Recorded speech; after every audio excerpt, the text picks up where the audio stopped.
नमस्कार, आप देख रहे हैं कच्चा चिट्ठा और मैं हूं आपके साथ राजप्रीत कौर। नफरत किसी भी धर्म ने नहीं सिखाई है, लेकिन फिर भी कुछ लोग अपने फायदे और राजनीति के लिए लोगों को नफरत की राह पर धकेलते हैं और जब उनके फायदे की बात आती है तो फिर गुलदस्ता लेकर पहुंच जाते हैं। एक तरफ तो अयोध्या में राम मंदिर की प्राण प्रतिष्ठा हो चुकी है, तो वहीं दूसरी तरफ राम से नफरत में कुछ नेता मंत्री इतना ज्यादा डूब गए हैं कि वो राम को शराबी तक बता दे रहे हैं, जिसके बाद सियासी घमासान तेज हो गया है। तो क्या कुछ है पूरा मामला, इसी का पूरा कच्चा चिट्ठा खोलेंगे।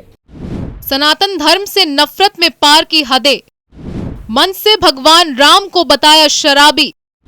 सीएम स्टालिन की करीबी का बयान, राम के नाम पर राजनीति का घटिया स्तर। राम को मर्यादा पुरुषोत्तम कहा जाता है, लेकिन फिर भी लोग उनके ऊपर कीचड़ उछालने से बाज नहीं आते हैं और वक्त वक्त पर अपनी सनातन विरोधी सोच को भी सामने लाकर रख ही देते हैं। अपने नेताओं के विवादित बयानों की वजह से जाने जाने वाली पार्टी डीएमके के नेता और मंत्री लगातार सनातन धर्म को लेकर बयानबाजी करते हुए नजर आते हैं। अब एक बार फिर से तमिलनाडु के मुख्यमंत्री एमके स्टालिन की करीबी कहे जाने वाली एंकर और एक द्रविड़ संगठन की महासचिव उमा इलेक्या ने भगवान राम पर आपत्तिजनक टिप्पणियां की है।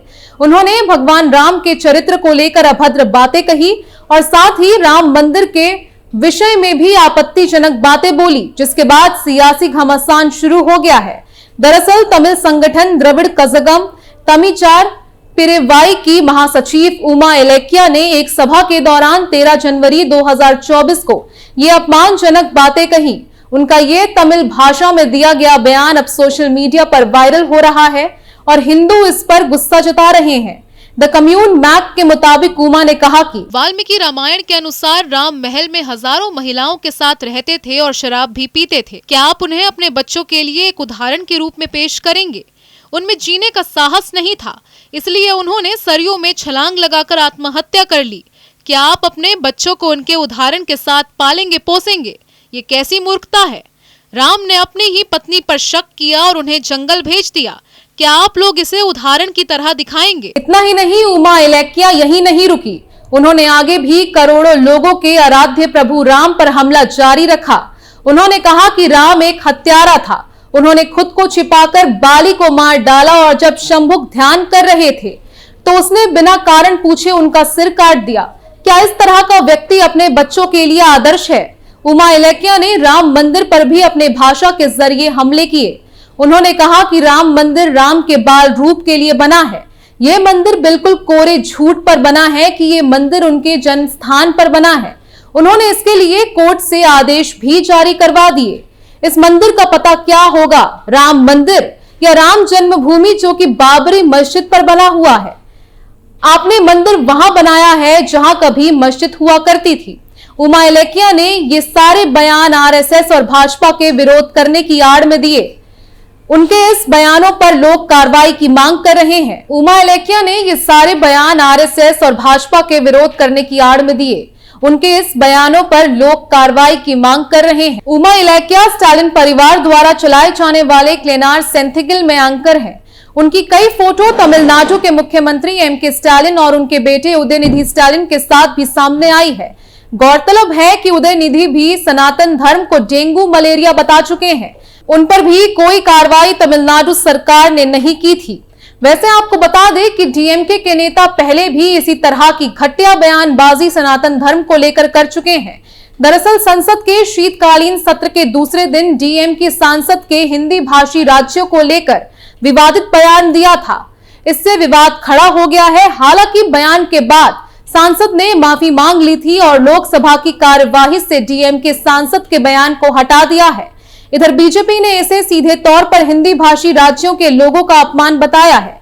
ये पहली बार नहीं है जब डीएमके नेताओं की तरफ से इस तरह के बयान दिए गए हों। इससे पहले इस साल सितंबर में ही तमिलनाडु के सीएम के बेटे उदयनिधि स्टालिन ने सनातन धर्म को लेकर विवादित बयान दिया था। स्टालिन ने सनातन धर्म को सामाजिक बुराइयों के लिए जिम्मेदार ठहराते हुए इसे समाज से खत्म करने की बात कही थी। पहले सनातन धर्म को खत्म करने वाला बयान, अब हिंदी भाषी राज्य को अपमानित करना। ये समझ नहीं आ रहा कि डीएमके सांसदों को आखिर हुआ क्या है।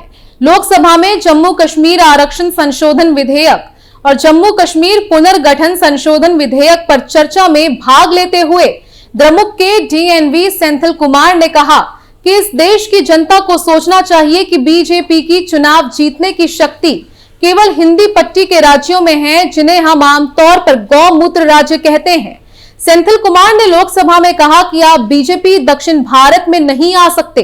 आप देख लीजिए कि केरल, तमिलनाडु, तेलंगाना, आंध्र प्रदेश और कर्नाटक में चुनाव परिणाम क्या आया। हम यहाँ बहुत मजबूत हैं। उन्होंने कहा कि हमें हैरानी नहीं होगी यदि आप इन सारे राज्यों को केंद्र शासित प्रदेशों में बदलने के विकल्प पर विचार करेंगे, ताकि आप परोक्ष रूप से यहां सत्ता में आ सके। आप वहां पैर जमाने का सपना कभी पूरा नहीं कर सकते। गौरतलब है कि सदन की कार्यवाही से डीएमके सांसद का बयान हटा दिया गया है। आखिर सवाल है कि आप हिंदी या हिंदी भाषी राज्यों के विरोध में किस हद तक गिरेंगे। भाषा के लिहाज से लेकर देश के राज्य के रूप में आप इस तरह के गैर जिम्मेदार बयान कैसे दे सकते हैं। तमिलनाडु के ही सांसद और बीजेपी नेता के अन्नामलाई के शब्दों में उत्तर भारत के लोगों को कभी पानी पूरी बेचने वाला, शौचालय बनाने वाला और अब विवादित बयान हिंदी भाषी राज्य को लेकर मन में ये दुराग्रह से आखिर क्या हासिल होने वाला है। इससे फायदे की जगह नुकसान ही हो जाता है। डीएमके नेता सीधे सीधे हिंदी भाषा में रहने वाले लोगों का अपमान कर रहे हैं। दक्षिण के नेताओं के विवादित बयानों का असर उत्तर भारत के राज्यों खासकर चुनाव में साफ नजर आता है। डीएमके के बयान से इंडिया गठबंधन में उसके सहयोगियों खासकर कांग्रेस के लिए उलझन वाली स्थिति बन जाती है। भाजपा इन मामलों में लगातार कांग्रेस को निशाना बनाती है। विधानसभा चुनाव प्रचार के दौरान भाजपा ने कांग्रेस पर निशाना साधने के लिए द्रमुक नेताओं के सनातन धर्म के खिलाफ दिए गए बयानों का इस्तेमाल किया था। कांग्रेस ने इस साल की शुरुआत में कर्नाटक में भाजपा से सत्ता छीन ली थी। इसके अलावा तमिलनाडु समेत अन्य दक्षिण भारतीय राज्यों में गैर भाजपाई दल सरकार चला रहे हैं। ऐसा नहीं है कि भाजपा का दक्षिण में जनाधार बिल्कुल नहीं है। बीजेपी कर्नाटक में सरकार चला चुकी है। पौंडीचेरी में पार्टी सरकार की सहयोगी की भूमिका में है। तेलंगाना में विधानसभा चुनाव में पार्टी का प्रदर्शन लगातार बेहतर होता जा रहा है। ये वोट शेयर के साथ ही सीटों के रूप में भी दिखता है। 2009 में बीजेपी का वोट शेयर करीब 3% थी। ये 2014 में बढ़कर 4.13% पहुंच गया। 2018 के चुनाव में बीजेपी को करीब 7% वोट मिले थे। इस बार बीजेपी को 14% वोट मिले हैं। पार्टी ने इस बार 8 सीटें जीती हैं। वहीं पिछले विधानसभा में बीजेपी के पास महज एक ही विधायक था। पार्टी ने यहां 111 सीटों पर चुनाव लड़ा। 2019 के लोकसभा चुनाव में भी पार्टी ने यहां 4 सीटों पर जीत हासिल की। मौजूदा प्रदर्शन को देखें तो 2024 के लिए पार्टी की स्थिति मजबूत हो गई है। तमिलनाडु में हिंदी का विरोध आजादी से पहले के समय से है। 1937 में तमिलनाडु में हिंदी को लेकर प्रमुखता से दिखा था। उस समय सी राजागोपालाचारी ने मद्रास प्रांत में हिंदी को लाने का समर्थन किया था। स्थानीय स्कूलों में हिंदी शिक्षा को अनिवार्य किया गया था। उस समय हिंसक प्रदर्शन में 2 लोगों की जान गई थी। 1950 में भी हिंदी को राष्ट्रभाषा बनाने की चर्चा के दौरान भी विरोध दिखा। उसके बाद 1965 में दूसरी बार हिंदी विरोध उस समय हुआ जब हिंदी को राष्ट्रभाषा बनाने की कोशिश की गई। डीएमके नेता डोराई मुरुगन उन लोगों में शामिल थे जिन्हें पहले गिरफ्तार किया गया। उस समय करीब 2 सप्ताह तक हिंसक विरोध प्रदर्शन चला था। उस समय करीब 70 लोगों की जान गई थी। अब एक बार फिर से सीएम एमके स्टालिन की करीबी ने सनातन धर्म का अपमान करके सियासी हलचल तेज कर दी है।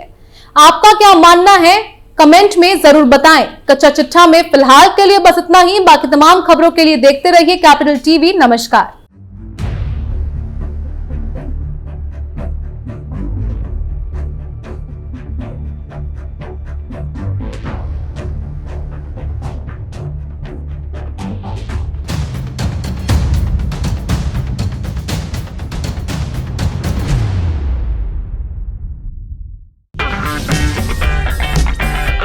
अगर आपको हमारा वीडियो पसंद आया हो तो इसे लाइक करें, हमारे चैनल को सब्सक्राइब करें और हाँ, बेल आइकन दबाना ना भूलें ताकि आप तक हमारे वीडियो की नोटिफिकेशन पहुंचती रहे।